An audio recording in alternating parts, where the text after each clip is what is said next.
वह स्वाभाविक रूप से नेता प्रतिपक्ष होने के नाते उन्हें अपनी बातों को कहना था, लेकिन मुझे नेता प्रतिपक्ष की कुछ बातों को लेकर के बहुत आश्चर्य हो रहा था। और ऐसा लगता था कि एक होता है कि व्यक्ति चुनावी सभाओं में बात करता है,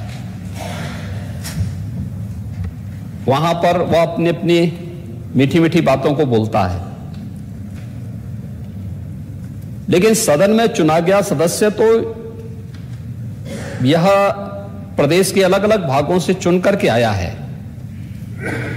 जमीनी धरातल की बात उनके सामने अगर होती तो बहुत अच्छा होता।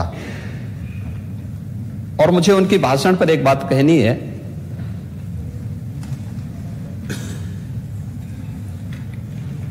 कि नजर नहीं है, नजारों की बात करते हैं, जमी पे चांद सितारों की बात करते हैं।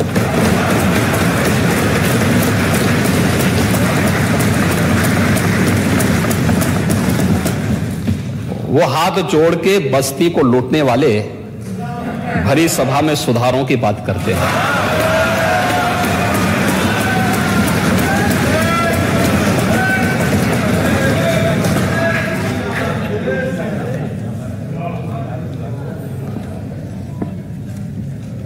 पूरा भाषण 1 घंटे का अगर आप देखेंगे,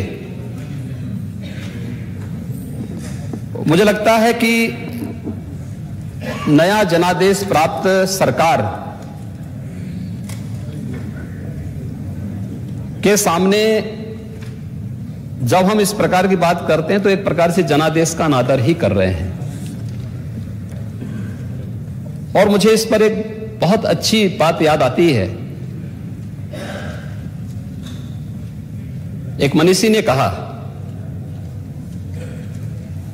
कि अभिमान तब आता है जब हमें लगता है कि हमने कुछ किया है, और सम्मान तब मिलता है जब दुनिया को लगता है कि आपने कुछ किया है।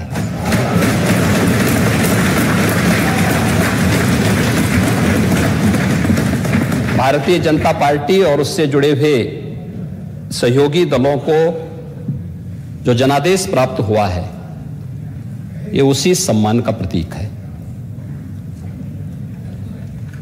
जनता जनार्दन का आशीर्वाद प्राप्त हुआ। हमारे यशस्वी नेता श्री नरेंद्र मोदी जी के मार्गदर्शन और नेतृत्व में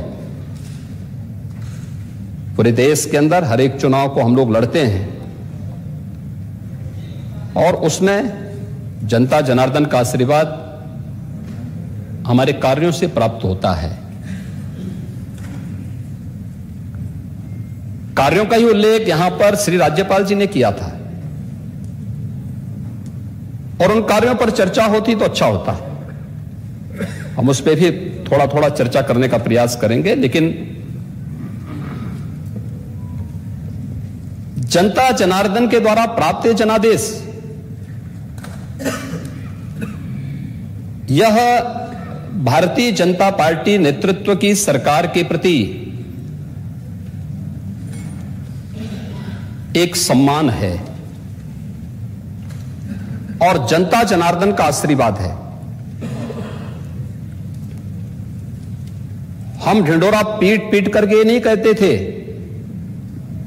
कि हमने मेट्रो चला ली, हमने एक्सप्रेसवे बना लिया, हमने एयर कनेक्टिविटी दे दी। जनता जानती थी कौन शिलान्यास कर रहा है, कौन उद्घाटन कर रहा है, कौन राशन दे रहा है, कौन अपराधों को नियंत्रित कर रहा है, कौन निवेश को ला रहा है, कौन नौजवानों को रोजगार दे रहा है। ये जनता जनार्दन जानती थी, और इसीलिए जनता जनार्दन ने भी 37 वर्षों के बाद कोई सरकार अपना 5 साल का कार्यकाल पूरा की, कार्यकाल पूरा करने के बाद फिर से आई है और फिर से धमाकेदार तरीके से अपना काम प्रारंभ भी कर रही है।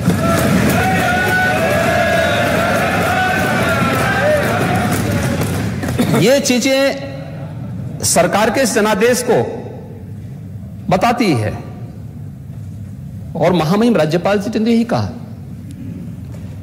मैं यहां पर एक उदाहरण प्रस्तुत कर रहा हूं। उत्तर प्रदेश के अंदर, उत्तर प्रदेश देश की आबादी का सबसे बड़ा राज्य है, लगभग 25 करोड़ की आबादी है उत्तर प्रदेश की। और इतने बड़ी आबादी का राज्य,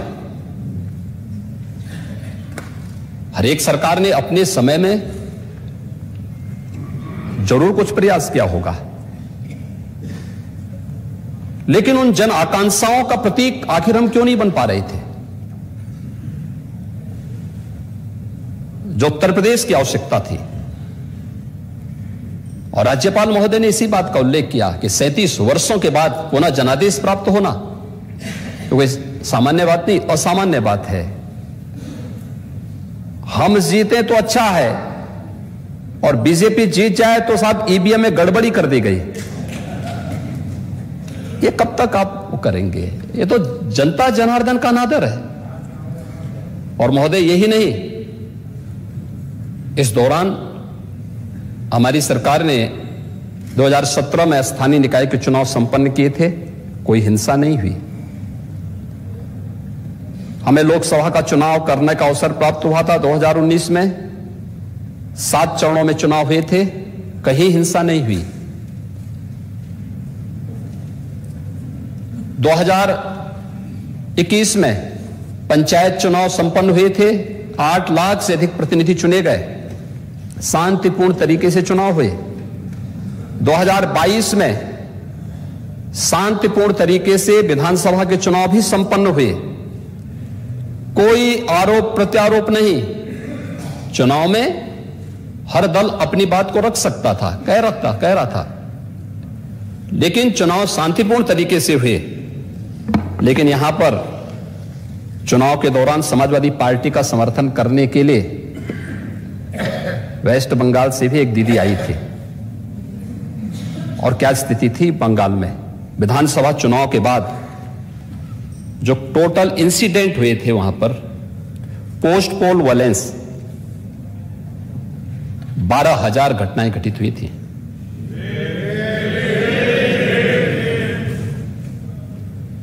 दो 294 विधानसभा सीटों में से 142 पर हिंसा की घटनाएं हुई थी, हिंसक घटनाएं घटित हुई थी।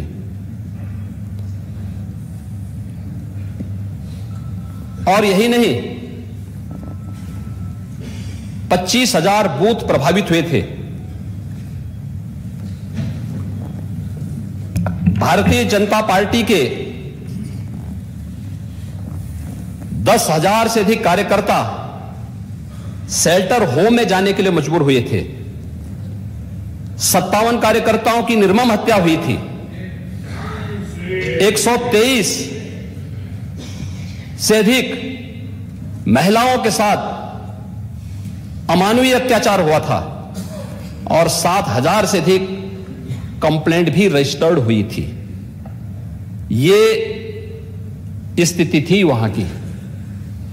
वेस्ट बंगाल की आबादी उत्तर प्रदेश की आबादी की आधी आबादी है, और उत्तर प्रदेश में चुनाव के दौरान भी और चुनाव के बाद भी कोई हिंसा नहीं हुई। ये उत्तर प्रदेश की कानून व्यवस्था का एक उदाहरण है।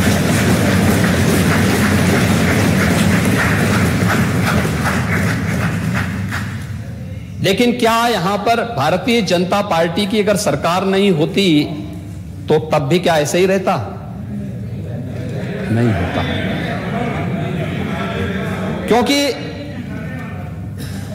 हम लोगों ने, हमें हमारा नेतृत्व एक ही बात के लिए हमेशा आगाह करता है कि मिशन हमारा केवल सत्ता प्राप्त करना नहीं, हमारा मिशन देश होना चाहिए। देश के हित के लिए कार्य करना है। और देश के लिए हित के लिए कार्य करने के लिए भारत ने संसदीय लोकतंत्र को अपनाया है, तो संसदीय लोकतंत्र की भावनाओं का सम्मान भी हमें करना होगा।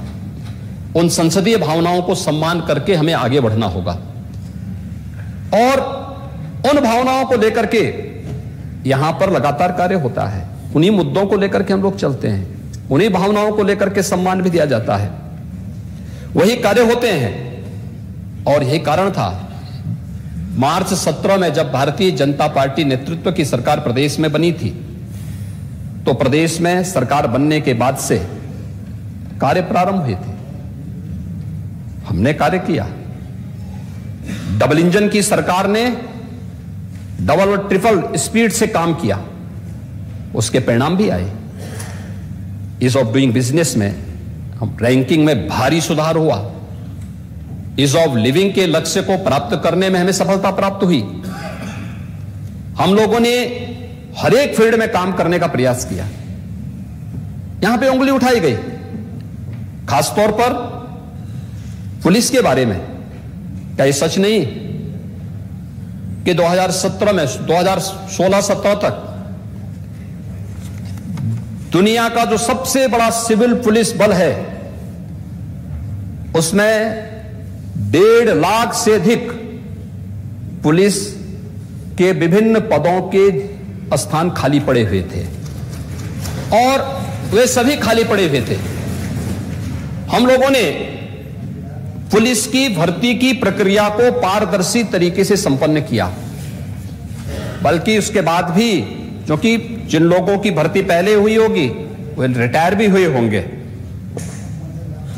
अब तक 1,54,000 पुलिस की भर्ती की प्रक्रिया को पारदर्शी तरीके से संपन्न किया गया, जिसपे पहले सुप्रीम कोर्ट ने रोक लगाई थी। उत्तर प्रदेश में 2017 से लेकर के जब भारतीय जनता पार्टी नेतृत्व की सरकार आई, तो उस प्रक्रिया को हम लोगों ने शांतिपूर्ण तरीके से, पूरी स्वच्छता और पारदर्शी तरीके से संपन्न किया। 1,54,000 से अधिक पुलिस की भर्ती को संपन्न भी किया, और भर्ती को संपन्न करने के बाद वहां पर ट्रेनिंग की क्षमता को हम लोगों ने तिगुनी किया है। जो पुलिस भर्ती में केवल भर्ती नहीं होना है, भर्ती होने वाले रिक्रूट हैं उनकी ट्रेनिंग को भी उसी क्षमता के साथ आगे बढ़ाना था। 3 गुनी क्षमता की गई। पैरामिलिट्री और मिलिट्री के ट्रेनिंग सेंटर भी लिए गए, और ट्रेनिंग सेंटर में फिर इस कार्यक्रम को आगे बढ़ाने का काम किया गया। व्यापक रिफॉर्म किए गए। पहली बार प्रदेश में 4 पुलिस कमिश्नरेट बने हैं। उत्तर प्रदेश के अंदर एसडीआरएफ का गठन हुआ, एसएसएफ का गठन हुआ, स्पेशल सिक्योरिटी फोर्स, उसका गठन किया गया। उत्तर प्रदेश ने मात्र 2 साइबर थाने थे, हर एक रेंज में एक साइबर थाने का गठन हुआ। सेफ सिटी के अंतर्गत सभी स्थानों पर जितनी भी हमारे बड़े शहर हैं, 17 नगर निगम हैं, इन सभी 17 नगर निगमों को आईटीएमएस के साथ जोड़ते हुए सेफ सिटी की कार्रवाई को आगे बढ़ाने का कार्य हुआ। और लखनऊ में उत्तर प्रदेश फॉरेंसिक इंस्टीट्यूट की स्थापना की कार्रवाई को भी हम लोगों ने आगे बढ़ाया। उत्तर प्रदेश के अंदर कानून व्यवस्था की स्थिति को बेहतर बनाने के लिए कभी पीएसी बल की बड़ी भूमिका होती थी। एक साजिश के तहत 54 कंपनियां समाप्त कर दी गई, उसका गठन ही नहीं होने दिया। पीएसी होती तो क्या मुजफ्फरनगर में महीनों महीनों तक कर्फ्यू रहता? पीएसी होती क्या बरेली में कर्फ्यू रहता? लेकिन पीएसी की यूनिट जितनी कंपनियां थी उनको एक एक करके बंद किया जा रहा था। भर्ती में व्यापक धांधलियां होती थी, भाई भतीजावाद किया जाता था, नौजवानों के जीवन के साथ खिलवाड़ किया जाता था, योग्य अभ्यर्थियों को नहीं लिया जाता था। और परिणाम क्या होता था? यूपी का नौजवान पलायन करता था। गोरखपुर में भी एक नौजवान ने आत्महत्या की थी, एलएलबी किया था। एलएलबी करने के बाद पुलिस भर्ती में सफल हुआ, लेकिन बाद में उसको उससे निकाल दिया गया। परिणाम क्या स्थिति थी? उसके बाद फिर उसे मौका नहीं मिल पाया, और फिर उसने घर में जाके सुसाइड किया। लेकिन 17 के बाद किसी भी भर्ती में कोई व्यक्ति ये नहीं कह सकता है कि इस भर्ती में कोई धांधली हुई है। और 1,54,000 पुलिस की भर्ती को संपन्न करने के साथ ही उस प्रक्रिया को आगे बढ़ाया गया। और महोदय, मुझे बताते हुए प्रसन्नता है कि 54 पीएसी की कंपनियों को फिर से बहाल करने का काम भी हम लोगों ने किया है, और परिणाम सबके सामने है। उत्तर प्रदेश दंगा मुक्त, दंगा मुक्त उत्तर प्रदेश के लक्ष्य को हम लोगों ने फिर से प्राप्त कर लिया है। 3 महिला बटालियन भी पीएससी की गठित की गई। तीनों के गठन हम लोग कर चुके हैं। उनकी अवस्थापना सुविधाओं का निर्माण का कार्य युद्ध स्तर पर आगे बढ़ रहा है। यह पहली बार हो रहा है जब मातृशक्ति को सम्मान दिया जा रहा है। और यही नहीं, जो पुलिस बल की हमने भर्ती की, इसमें 20% बेटियों को भी हम लोगों ने भर्ती करने का काम किया है। वे अपनी सेवाएं भी दे रहे हैं, लेकिन साथ साथ पुलिस बल के अवस्थापना सुविधा के लिए भी आजादी के बाद जो कार्य होना चाहिए था, पहली बार 17 से 22 के बीच में वह कार्य होते हुए दिखाई दिए हैं। पुलिस सुधार का व्यापक परिणाम सामने आया है। हम लोगों ने रिफॉर्म ही नहीं किए, हमने इसमें टेक्नोलॉजी का भी इस्तेमाल उनको किया है और हर एक स्तर पर। और आज पुलिस की छवि पर इसका असर पड़ा है। जो मैं कह रहा था कि जब हमें अहंकार होता है तो हम कहते साहब हमने ये काम कर लिया, लेकिन जब दुनिया कहती है कि आपने कुछ किया है तो तब सम्मान पाते हैं। और आज उत्तर प्रदेश का कोई नागरिक नहीं जाता है तो दुनिया के अंदर सम्मान पाता है। कहां से? उत्तर प्रदेश से। एक नई पहचान उत्तर प्रदेश को मिली है। उत्तर प्रदेश आज सम्मान प्राप्त कर रहा है, क्योंकि उत्तर प्रदेश की जो परंपरागत छवि थी कि उत्तर प्रदेश में दंगे होते हैं, उत्तर प्रदेश में सुरक्षा का कोई माहौल नहीं है, विकास के प्रति कोई रुचि नहीं है, ये सभी चीजें इस बात को दिखाती हैं कि लोगों के मन में यूपी के बारे में क्या धारणा थी। लेकिन उत्तर प्रदेश ने इस धारणा को बदला है और उसका परिणाम है कि उत्तर प्रदेश आज एक नई राह पर आगे बढ़ा है। आज उत्तर प्रदेश हर एक फील्ड में आगे बढ़ रहा है, तेजी के साथ आगे बढ़ रहा है। और इसीलिए आज यहां पर जो बातें यहां पर हम करने के, यहां पर जो आज आए हैं, राज्यपाल जी के भाषण पर बात करने के लिए आए हैं।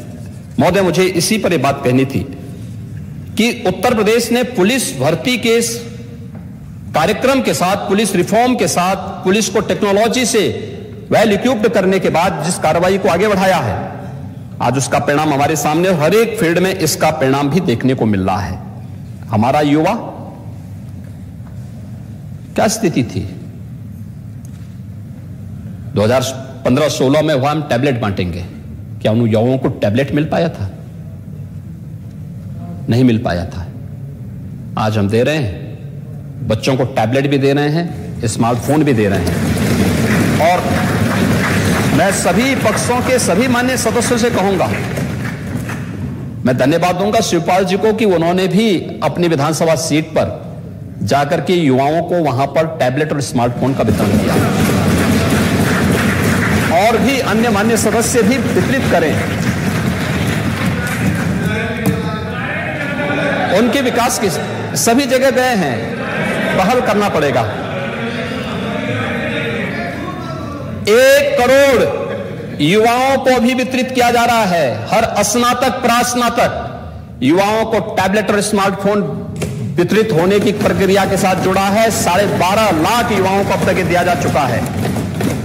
सेमीकंडक्टर की कमी के नाते प्रोडक्शन जो मैन्युफैक्चरिंग होनी चाहिए उसमें थोड़ी समस्या आ रही है, लेकिन जैसे जैसे बढ़ रहा है यूपी उसको लेकर के अपने यूथ को उसे उपलब्ध करवाने का काम भी कर रहा है और उनकी ट्रेनिंग, बेहतर ट्रेनिंग के कार्यक्रम के साथ भी इस अभियान को आगे बढ़ा रहा है। 5 लाख सरकारी नौकरी भी उत्तर प्रदेश के अंदर इस दौरान उत्तर प्रदेश के नौजवानों को दी गई। कोई नहीं कह सकता कि इसमें कोई भाई भतीजावाद हुआ हो, कोई नहीं कह सकता है। और विभागों ने उन्हें नियुक्ति पत्र सौंपे हैं। पारदर्शी तरीके से इस कार्यक्रम को आगे बढ़ाया है। 1 करोड़ 61 लाख नौजवानों को रोजगार भी उपलब्ध करवाया गया और 60 लाख स्वरोजगार का भी सृजन उत्तर प्रदेश के अंदर केंद्र और राज्य की विभिन्न योजनाओं के माध्यम से हुआ। और इन सब के साथ साथ उत्तर प्रदेश के नौजवानों के सामने आज पहचान का कोई संकट नहीं हो, कहीं जाता है सम्मान के साथ, दुनिया उन्हें देखती। कहां से? उत्तर प्रदेश से। नए भारत का नया उत्तर प्रदेश, और नए भारत के इस नए उत्तर प्रदेश के लिए यह जनादेश प्राप्त हुआ है।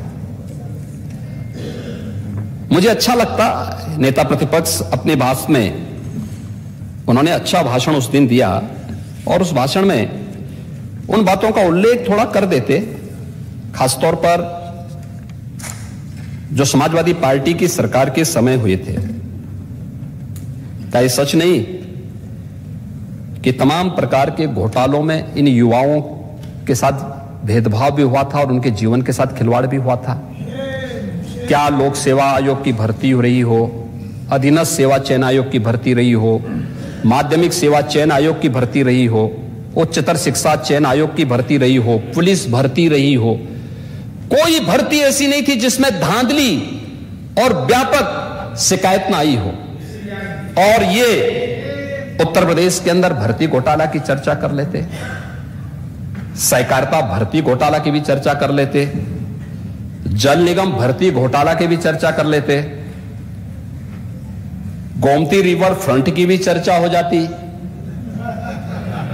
कैसे 147 करोड़ के पीपीआर को बढ़ा करके 1400 करोड़ रुपए से अधिक का पैसा खर्च होने के बाद भी कार्य अधूरा पड़ा हुआ है। खनन घोटाले की भी चर्चा कर लेते, उस समय के एक मंत्री आज भी बेचारे जेल में हैं। यानी ये स्थितियां थी। खाद्यान्न घोटाला है, घोटालों की जो श्रृंखला प्रारंभ हुई थी, ये सभी क्या थी? लेकिन मीठा मीठा गप और कड़वा कड़वा थू, ये जो प्रवृत्ति है ना, ये बड़ी विचित्र सी स्थिति पैदा कर देता है। और बड़ी चालाकी के साथ हमारे नेता प्रतिपक्ष निकलते हुए चल रहे थे कि ये भी हमने किया, वो भी हमने किया, वो भी हमने किया। हमने कहा इसीलिए तो जनता सम्मान नहीं दी, क्योंकि जनता जानती थी कि आपने नहीं किया है, करने वाले तो इस पक्ष के लोग हैं, इसलिए समर्थन इन्हीं लोगों को मिलना चाहिए। सरकार युवाओं के लिए और उनके भविष्य के लिए पूरी तरह सजग है। उत्तर प्रदेश का युवा पहचान के संकट से बाहर आ चुका है, देश और दुनिया में अपनी प्रतिभा का लोहा मना रहा है। आज वो जहां कहीं भी जाएगा, अब उसके सामने कोई संकट नहीं है, यहां भी नहीं है। हमारी सरकार एक परिवार कार्ड जारी करने जा रही है, कल बजट में उसका चर्चा भी हुई है। हर परिवार के एक नौजवान को नौकरी, रोजगार अथवा स्वतः रोजगार के साथ जोड़ने की कार्रवाई मंत्रिमंडल में इस पर चर्चा हो चुकी है। यूपी के इस युवा की ऊर्जा का लाभ यूपी लेगा और प्रधानमंत्री मोदी जी के विजन के अनुरूप उत्तर प्रदेश को $1 ट्रिलियन की इकोनॉमी बनाकर के देश की अग्रणी इकोनॉमी के रूप में स्थापित करने का काम करेगा। महोदय, अन्नदाता किसानों के बारे में बहुत सारी चीजें कही गई, इतनी बातें कही गई, इतनी बातें कही गई, इतना गुमराह करने वाली बातें होती थी, ऐसी बातें होती थी। किसान सर्वाधिक आत्महत्या किस सरकार के समय किया था? और मैं दावे के साथ कह सकता हूं कि उत्तर प्रदेश के अंदर सर्वाधिक किसानों की आत्महत्या 2004 से लेकर के 2016 के बीच में हुई है। हम लोग आए थे 2017 में, प्रदेश की माली हालत अच्छी नहीं थी, लेकिन तब भी हम लोगों ने 86 लाख किसानों के कर्ज माफी के कार्यक्रम को आगे बढ़ाने का काम किया। धान और गेहूं क्रय की एक पारदर्शी प्रक्रिया को आगे बढ़ाने का काम किया। महोदय, मैं एक कुछ आंकड़े यहां प्रस्तुत करना चाहूंगा, इसकी खासतौर पर बहुत महत्वपूर्ण इसलिए है कि 2012 से लेकर 2017 के बीच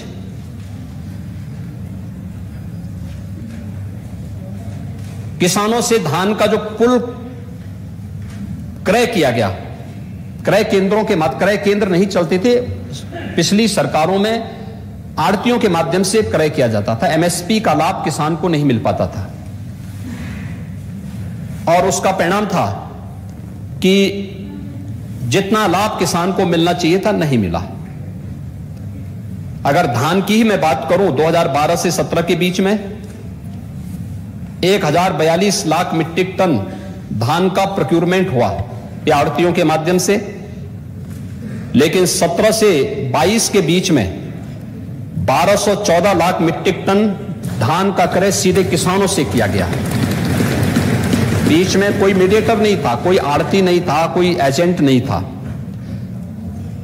समाजवादी पार्टी की सरकार के समय धान का जो कुल भुगतान किसानों को किया गया वह किया गया था उस पीरियड में 5 वर्ष के उस कालखंड में 12,804 करोड़ रुपए, और भारतीय जनता पार्टी सरकार के समय में 5 वर्ष के 17 से 22 के बीच में भुगतान किया गया 40,158 करोड़ 90 लाख रुपया।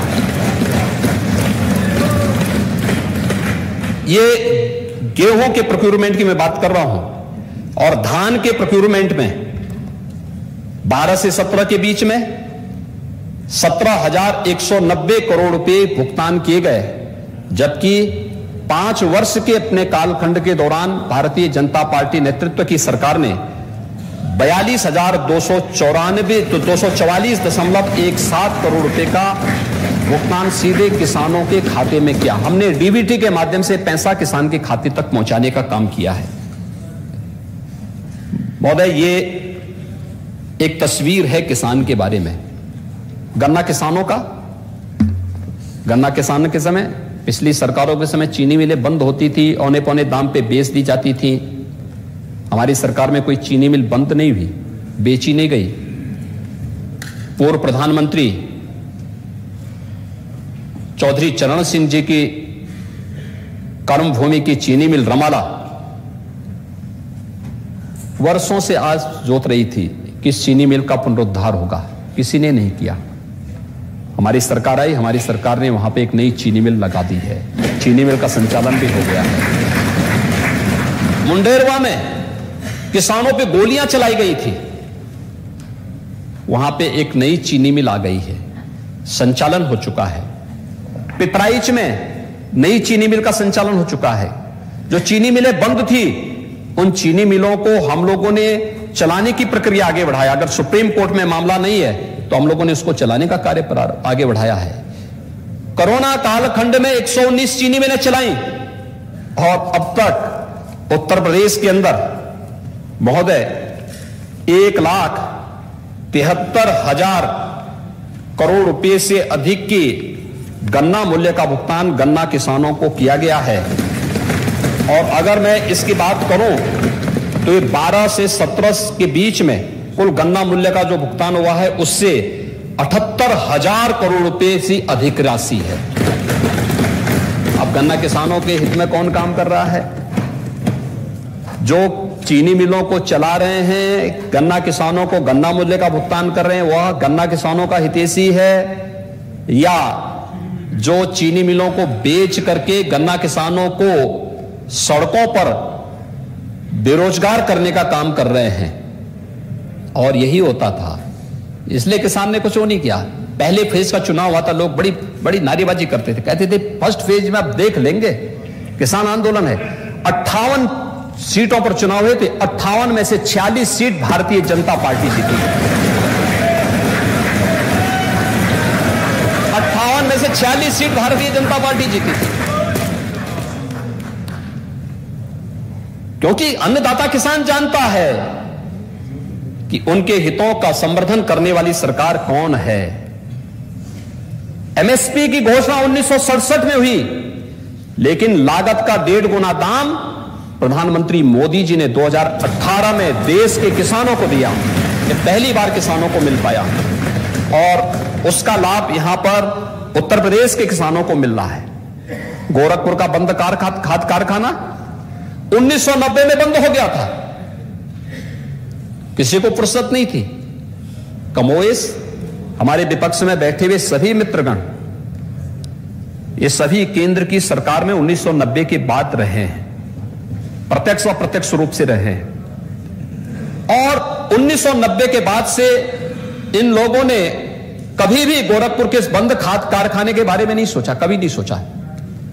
महोदय, आज गोरखपुर का खाद कारखाना फिर से प्रारंभ हो चुका है, वहां की चिमनी फिर से धुआं उगलने लग गई है, और वहां पर बेहतरीन खाद का उत्पादन फिर से हो रहा है। यह सरकार की कार्य पद्धति को प्रदर्शित करता है। यही नहीं, सरकार ने और भी काम किए। कृषि विज्ञान केंद्र किसान को तकनीक देने के लिए, किसानों के प्रशिक्षण के लिए, उन्हें उत्तम बीज मिल सके, उत्तम तकनीक मिल सके। कृषि विज्ञान केंद्र भारत सरकार 2014 में आने के बाद लगातार प्रदेश सरकार को कह रही थी कि हम कृषि विज्ञान केंद्र देना चाहते हैं, आप लीजिए। लेकिन यहां पर तो पहले से जो 69 कृषि विज्ञान केंद्र थे, उनकी हालत अत्यंत खराब थी, बहुत ही खराब स्थिति में थी।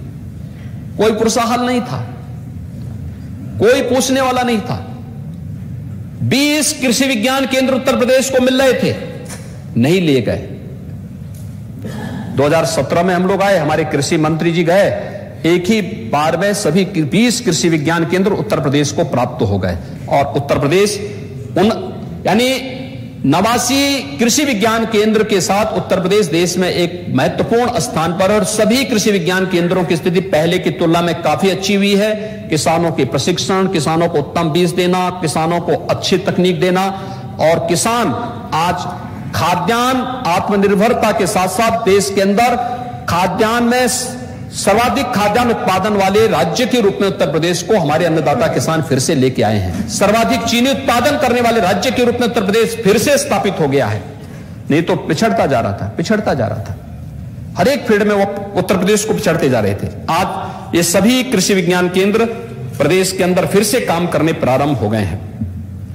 ई नाम के साथ प्रदेश की मंडियों के आधुनिकीकरण के साथ साथ उनके विस्तारीकरण की कार्रवाई को आगे बढ़ाना, और 125 मंडियों को इस दौरान प्रदेश के अंदर ई नाम के साथ जोड़ने की कार्रवाई भी हुई।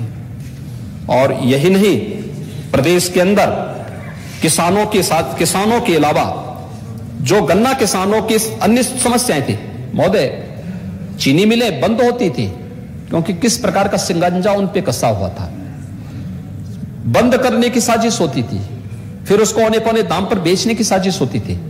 आज तो चीनी मिलें, हम लोगों ने भारत सरकार से अनुरोध किया कि उत्तर प्रदेश की चीनी मिलों को शुगर प्रोडक्शन के साथ साथ इथेनॉल प्रोडक्शन के साथ भी जोड़ा जाए। और मैं आभारी हूं प्रधानमंत्री जी का, जिन्होंने परमिशन दी पूरे देश के अंदर, और हम लोग इसके माध्यम से देश के अंदर आज सर्वाधिक इथेनॉल उत्तर प्रदेश की चीनी मिलों में उत्पादन हो रहा है। यह इस समय 107.21 करोड़ लीटर हो गया। उत्तर प्रदेश में इस समय इथेनॉल का जो उत्पादन हो रहा है, और उत्तर प्रदेश देश का सबसे बड़ा इथेनॉल आपूर्तिकर्ता राज्य के रूप में भी स्थापित हुआ है। यानी ये पैसा पहले पेट्रो डॉलर के रूप में बाहर जाता, अब वो पैसा बाहर नहीं जाएगा, बल्कि इथेनॉल के रूप में, जब उस इथेनॉल का इस्तेमाल यहां के वाहनों में उपयोग करने के लिए अभी उसको 10% फिर 20% तक बढ़ाने की कार्रवाई आगे बढ़ी है।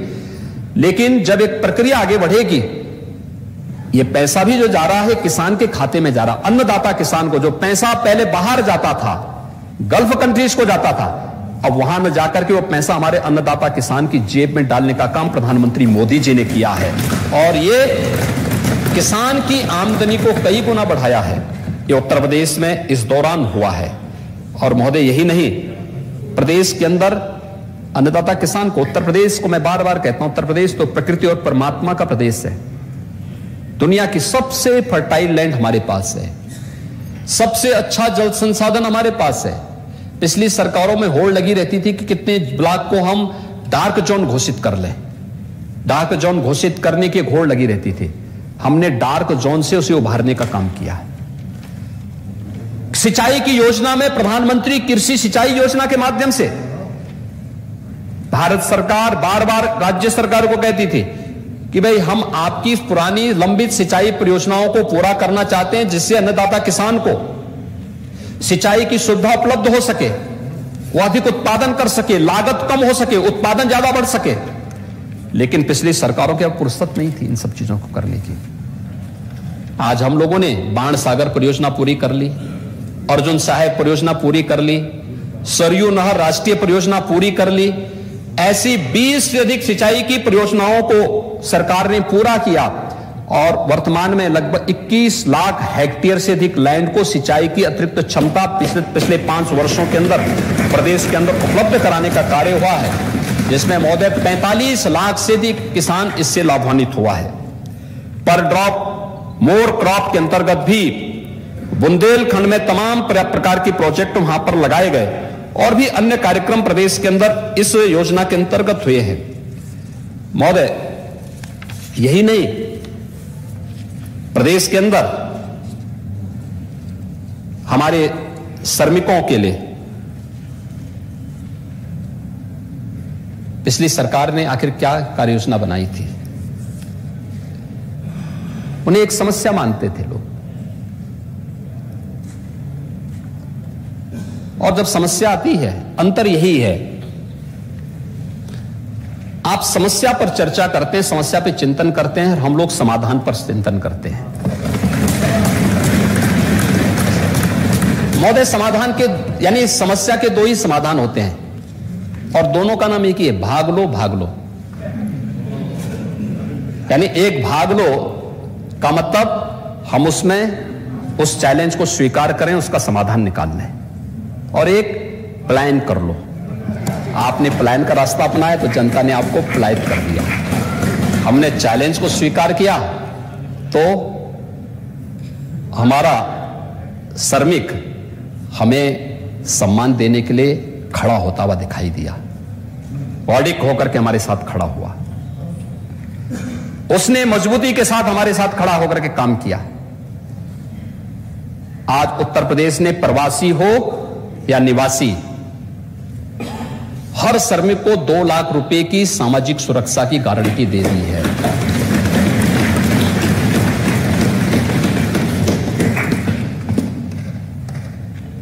₹5 लाख की स्वास्थ्य बीमा का कवर भी हर एक श्रमिक के लिए उत्तर प्रदेश के अंदर अनिवार्य कर दिया गया है। फ्री में, कोई पैसा उनको नहीं देना है, पैसा सरकार देगी। यह सुविधा भी उन्हें उपलब्ध कराया जा रहा है। बटाईदार जितने भी हमारे थे जो खेती किसानी के साथ जुड़े होते थे, 5 लाख रुपए की मुख्यमंत्री कृषक बीमा दुर्घटना बीमा योजना के अंतर्गत उसे कवर करने की गारंटी भी सरकार ने उन्हें उपलब्ध करवा दी है।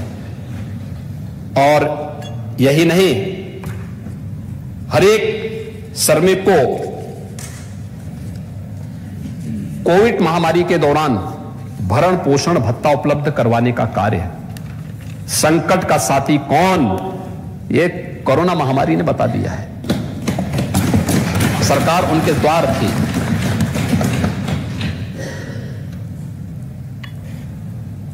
राशन कार्ड की सुविधा हर एक श्रमिक को दी, और यही नहीं, नेशनल पोर्टेबिलिटी के माध्यम से अगर यूपी का कोई हमारा श्रमिक भाई किसी अन्य राज्य में कार्य कर रहा है, कार्ड उसने यहां बनाया है, तो उसे सुविधा प्रधानमंत्री जी ने दी है कि वो महाराष्ट्र के अंदर, दिल्ली के अंदर कहीं भी जाके राशन अपना ले सकता है। उसको नेशनल पोर्टेबिलिटी ये सुविधा उपलब्ध करवा रही है। यह सुविधा उत्तर प्रदेश के अंदर उपलब्ध करवाया गया। 1 नेशन 1 राशन कार्ड की सुविधा उत्तर प्रदेश के अंदर प्राप्त हुई है। उत्तर प्रदेश का हर श्रमिक इसका लाभ ले रहा है, या जो दूसरे राज्यों के श्रमिक उत्तर प्रदेश के अंदर हैं उन्हें भी इसका लाभ प्राप्त हो रहा है। अटल आवासीय विद्यालय श्रमिकों के बच्चों के लिए, वो आज कार्य करता था, आज लखनऊ में है। 2 महीने यहां कार्य किए, प्रोजेक्ट पूरा होने के बाद फिर वह जाता था आगरा। आगरा में जाने के बाद वहां पर भी कार्य करने का, फिर तीसरी जगह चला जाता था। बच्चे उन्हीं के साथ घूमते रहते थे, स्कूल नहीं पढ़ पाते थे। और प्रधानमंत्री मोदी जी के मार्गदर्शन में आज हम लोग 18 कमिश्नरी में 18 अटल आवासीय विद्यालय खोल रहे हैं, जिसमें श्रमिकों के बच्चों की निःशुल्क पढ़ाई के साथ ही उन्हें हर प्रकार का प्रशिक्षण उपलब्ध करवाने का काम भी होगा। यह सरकार ने इस व्यवस्था को आगे बढ़ाने का काम प्रारंभ किया है। महोदय, हमारी जो भारतीय संस्कृति है, भारतीय संस्कृति में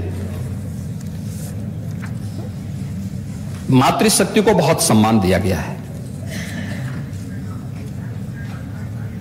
और हमारी संस्कृति में तो जो कुछ भी सुंदर है, अच्छा है, शुभ है, कल्याणकारी है, मंगलकारी है, उसकी कल्पना मातृशक्ति के रूप में ही की गई है और उस परिकल्पना को क्रियान्वित करने का काम भी हमारी सरकार ने किया। हमारी सरकार जब आई थी 2017 में, तो सरकार आने के बाद हम लोगों ने सबसे पहले एंटी रोमियो स्क्वाड का गठन किया था। उन सभी सौदों पर शिकंजा कसा था जो बेटियों और बहनों के बाहर जाने पर बाधक बने हुए थे और उन्हें परेशान करते थे। सख्ती से शिकंजा कसा गया। प्रदेश के अंदर उन सभी योजनाओं को लागू किया गया जो भारत सरकार की थी। बेटी बचाओ बेटी पढ़ाओ का कार्यक्रम हो, राज्य सरकार से भी चलाने की आवश्यकता पड़ी तो हम लोगों ने मुख्यमंत्री कन्या सुमंगला योजना प्रदेश के अंदर लागू किया। मुख्यमंत्री कन्या सुमंगला योजना के अंतर्गत हम लोग 6 चरणों में बेटी को शासन की ओर से एक मानदेय उपलब्ध करवाते हैं। बालिका के जन्म होने पर 2000 रुपये, 1 वर्ष की बालिका हो और टीकाकरण पूर्ण होने पर 1000 रुपये, कक्षा 1 में प्रवेश पर 2000 रुपये, कक्षा 6 में प्रवेश होने पर 2000 रुपये, कक्षा 9 में प्रवेश होने पर 3000 रुपये और 10वीं और 12वीं उत्तीर्ण करने के उपरांत या स्नातक में प्रवेश करने पर उसे 5000 रुपये, कुल 15000 रुपये की राशि राज्य सरकार के स्तर पर बेटी को मुख्यमंत्री कन्या सुमंगला योजना के माध्यम से उपलब्ध कराया जाता है। और अब तक प्रदेश की 12,67,000 से अधिक बेटियां इससे आच्छादित हो चुकी हैं। मैंने पुलिस भर्ती की बात पहले की कि 20% बेटियों को हम लोगों ने पुलिस की भर्ती में स्थान दिया। वे आज महिला सुरक्षा के साथ साथ मिशन शक्ति के कार्यक्रम को आगे बढ़ाने में अपना योगदान दे रहे हैं। आंगनबाड़ी है, आशा वर्कर हैं या फिर रसोइया हैं, इन सब के मानदेय को बढ़ाने का काम भी प्रदेश ने किया। तो ये सम्मानजनक ढंग से आज आप देखते होंगे वे आंदोलन नहीं बल्कि कोरोना जैसी महामारी के दौरान अपनी जान को जोखिम में डाल करके उन लोगों ने 25 करोड़ जनता को बचाने का काम भी किया। अभिनंदनीय है उनका काम। एएनएम है, आशा संगनी है, आंगनवाड़ी है, उन सब ने अपनी जान को जोखिम में डाल करके एक एक प्रदेश के नागरिक को बचाने का काम किया और हेल्थ वर्कर्स के साथ कदम से कदम मिला करके उन्होंने उस संकट के दौर से प्रदेश को बाहर, प्रदेश का मॉडल प्रस्तुत सबके सामने प्रस्तुत किया। तो प्रदेश सरकार ने भी और भारत सरकार ने भी उनके सम्मान का संवर्धन करने की कार्रवाई को आगे बढ़ाया। महोदय, प्रदेश ने विगत 5 वर्ष के दौरान बहुत सारी अपनी ऐसे कार्यक्रम चलाए जो भारत सरकार के साथ मिलकर के डबल इंजन की सरकार का लाभ वास्तव में प्रदेश की जनता को प्राप्त हो सके। और डबल इंजन, हमारे नेता प्रतिपक्ष को डबल इंजन से हो सकता परहेज हो, लेकिन डबल इंजन का लाभ किस रूप में प्रदेश की जनता को प्राप्त हुआ है, अगर मैं इसकी एक छोटी सी झांकी भी यहां प्रस्तुत कर लूं तो ईज ऑफ लिविंग के लक्ष्य को कैसे प्राप्त किया जा सकता है और कैसे किया गया, उसके लिए देखिए, ऐसा नहीं कि योजनाएं जो हैं केवल हमारे आने के बाद प्रारंभ हुई हो। देखिए, समस्या थी लेकिन समस्या का समाधान भी है।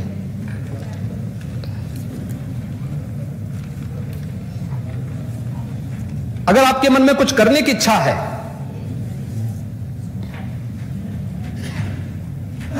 तो रास्ता अपने आप निकल जाता है, लेकिन करने की इच्छा नहीं तो बहाना भी निकल जाता है। आपने बहाना ज्यादा बनाया था, रास्ता नहीं निकाला था, रास्ता निकालने का प्रयास नहीं किया। भारत सरकार कह रही है स्वच्छ भारत मिशन और नेता प्रतिपक्ष कह रहे थे कि आप लोग शौचालय बनाने में एक्सपर्ट हैं। हाँ, क्यों नहीं, ये महारत हासिल है हम पे, हम लोगों ने किया है। क्योंकि शौचालय हमारे लिए केवल एक गरीब के घर में उसकी गरिमा की रक्षा करने का ही माध्यम नहीं बना था, बल्कि बहन बेटियों की सुरक्षा का भी माध्यम और उनकी गौरव को बढ़ाने का भी माध्यम हमें मिला। 2,61,00,000 शौचालय प्रदेश के अंदर बने थे। जब स्वच्छ भारत मिशन चला था तो सबसे बड़ी बाधा, सबसे बड़ा बैरियर यूपी माना जा रहा था कि यूपी इसे प्राप्त कर पाएगा कि नहीं कर पाएगा। 2.5 साल का समय समाजवादी पार्टी की सरकार को प्राप्त हुआ था और 2.5 साल हमें 1.5 साल का ही समय मिला था, क्योंकि 2018 में ही इस लक्ष्य को पूरा करना था। अक्टूबर 2018 में हम लोगों ने कहा कि हम करेंगे। पिछले 5 साल में बहुत कम ये बन पाए थे, रुचि नहीं थी, पिक एंड चूज होता था।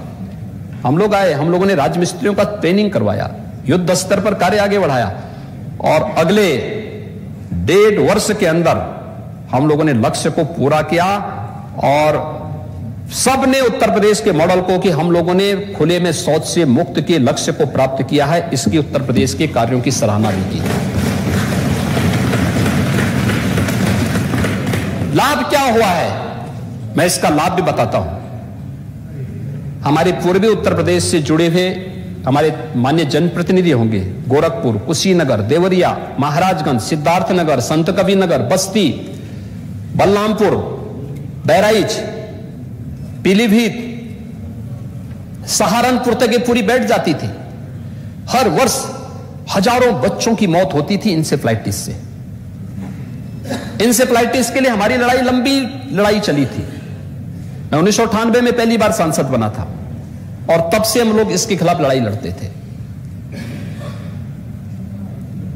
लेकिन मुझे आश्चर्य होता है कि इस समस्या को हम लोगों ने केवल उपचारात्मक करने का प्रयास किया। नहीं हो सकता था, उपचारात्मक नहीं था। उसके लिए हमें क्या तरीके अपनाए जाने चाहिए उसके बारे में कोई प्रयास नहीं हुआ था।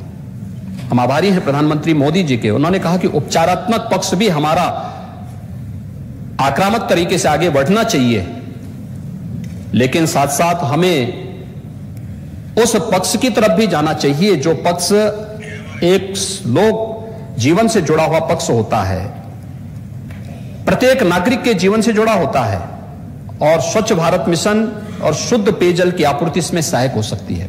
और महोदय, मुझे बताते हुए आज प्रसन्नता है, इंसेफ्लाइटिस जिसमें 40 वर्ष में, जिस महामारी के कारण 40 वर्ष में 50,000 से अधिक मासूम बच्चों की मौत हुई पूर्वी उत्तर प्रदेश में। और ये 50,000 बच्चे कौन थे? या तो दलित संवर्ग से मलिन बस्तियों में रहने वाले बच्चे थे या अल्पसंख्यक समुदाय के बच्चे थे। 50,000 से अधिक बच्चे मरे थे, लेकिन कभी किसी ने इसके बारे में ध्यान नहीं दिया। 2017 में हमारी सरकार आई, हमने अंतर विभागीय समन्वय समिति बनाई और फिर इस पर कार्य प्रारंभ हुआ। केंद्र और प्रदेश सरकार ने सामूहिक रूप से कार्य किया। यहां पे हमने हॉस्पिटल भी किए, पीको बनाए, मिनी पीको का निर्माण किया, हमने आईटीसी का निर्माण किया, इंसेफ्लाइटिस ट्रीटमेंट सेंटर जगह जगह भी स्थापित किए और हमने शौचालय बनाने के साथ साथ शुद्ध पेयजल की आपूर्ति भी उन क्षेत्रों में करने का कार्य किया। आज परिणाम क्या है? इंसेफ्लाइटिस से 95% मौतें कंट्रोल हो चुकी हैं। इंसेफ्लाइटिस से जो बच्चे मरते थे आज नहीं मर रहे हैं। क्या ये शौचालय का परिणाम नहीं, शौचालय का निर्माण का परिणाम नहीं आया है? या वो बच्चे आपके वोट बैंक नहीं थे तो क्या आप उसके बारे में कोई कार्य योजना नहीं बनाएंगे? वो चौराहे पे भाषण नहीं दे सकते थे, क्या आप उसके बारे में बोलेंगे नहीं? उन बच्चों की ही गलती थी या देश या प्रदेश उनकी उन प्रतिभा से वंचित रहा जो असमय कालकल्पित हुए? अन्यथा उनकी ऊर्जा हमें मिली होती, उनकी प्रतिभा का लाभ हमें मिला होता। हमारा तो एक एक किसान, हमारा एक एक श्रमिक, हमारा एक एक नौजवान हमारी ऊर्जा का प्रतीक है और हमें उस पर गौरव की अनुभूति करनी चाहिए। लेकिन उसकी उपेक्षा इसलिए होती थी क्योंकि वो मलिन बस्ती में रहता था, क्योंकि वो अल्पसंख्यक बस्तियों में रहता था और उस स्थिति से उभारने का कभी प्रयास नहीं हुआ। और इसीलिए खिल्ली उड़ाई जाती है कि आप तो शौचालय बनाने में एक्सपर्ट हैं। भाई हमारी तो योग्यता वही है, भाई हम लोग तो वहीं से निकले हैं कि कैसे उस समस्या को हमने देखा तो उस समस्या का समाधान का रास्ता भी हम लोग निकालेंगे। और आभारी है पूरा देश, 10 करोड़ लोगों को देश के अंदर एक एक शौचालय देने का काम प्रधानमंत्री मोदी जी के नेतृत्व में।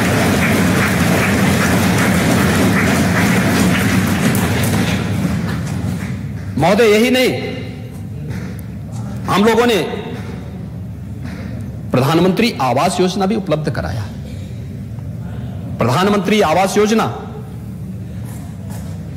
ग्रामीण और शहरी मिलाकर के अगर हम देखेंगे तो प्रधानमंत्री आवास योजना के अंतर्गत विगत 5 वर्ष के अंदर 42,50,000 से अधिक प्रधानमंत्री आवास योजना के आवास प्रदेश के अंदर एक एक गरीब को उपलब्ध करवाने का कार्य सरकार ने किया है।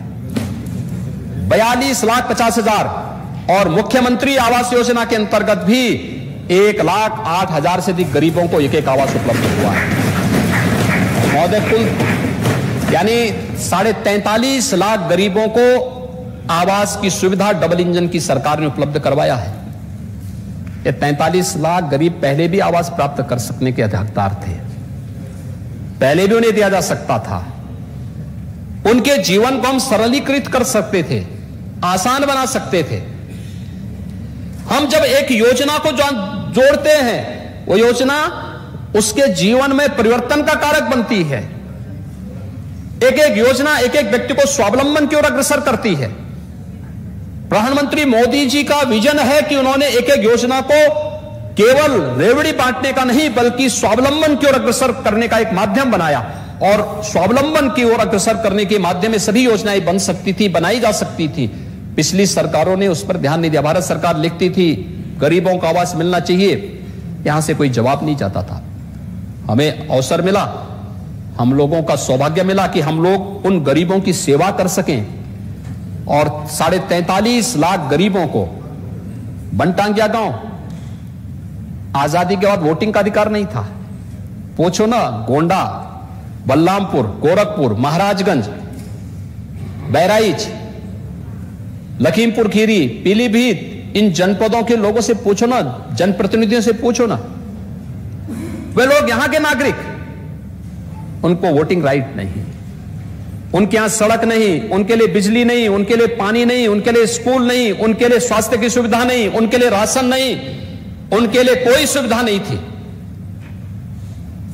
50 से 60 हजार की आबादी वंचित की गई थी। आखिर पिछली सरकारों का ध्यान उनकी तरफ क्यों नहीं गया? हमारी सरकार ने उन्हें राजस्व गांव का दर्जा दिया और सभी प्रकार की सुविधाओं से उनको आज पूरा करने का काम भी कर रहे हैं। कुछ हो चुके हैं, पहली बार उन्होंने पक्के मकान देखे हैं। बनटांगिया है, मुसहर है, मुसहर को हम लोग आवास उपलब्ध करवा रहे हैं। सहरिया है बुंदेलखंड में, थारू है नेपाल की तराई के क्षेत्रों में, चेरो है, कोल है। इनका इतिहास उतना ही पुराना है जितना इस धरती माता का इतिहास है, लेकिन उनके साथ कभी न्याय नहीं हो पाया, उन्हें सुविधाएं नहीं उपलब्ध करवाई इन लोगों ने। लेकिन आज उन सबको आवास उपलब्ध करवाने का कार्य हो रहा है। एक एक आवास सबको, शौचालय सबको, बिजली का कनेक्शन फ्री में, उज्ज्वला योजना की रसोई गैस का सिलेंडर फ्री में, राशन फ्री में, ये सभी सुविधाएं उन्हें उपलब्ध करवाने का कार्य हो रहा है। और ये सुविधा उपलब्ध करवाने के कार्य को आगे बढ़ाने के साथ ही प्रदेश ने इस दिशा में जो प्रयास आगे बढ़ाए, आज उसके परिणाम भी होनी चाहिए। कैसे कार्य किया जाना चाहिए, इसके बारे में उसके मन में भी एक विश्वास जगा है और उसने